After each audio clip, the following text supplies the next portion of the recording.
நீங்கள் எல்லாரும் ஒருமனப்பட்டிருங்கள், பிறரிடம் இரக்கமும் சகோதரர் அன்பும் பரிவுள்ளமும் மன தாழ்மையும் கொண்டிருங்கள்.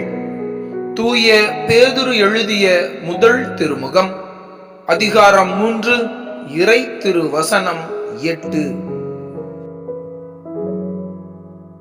நீங்கள் எல்லாரும் ஒருமனப்பட்டிருங்கள், பிறரிடம் இரக்கமும் சகோதரர் அன்பும் பரிவுள்ளமும் மன தாழ்மையும் கொண்டிருங்கள். தூய பேதுரு எழுதிய முதல் திருமுகம், அதிகாரம் 3, இறை திருவசனம் 8.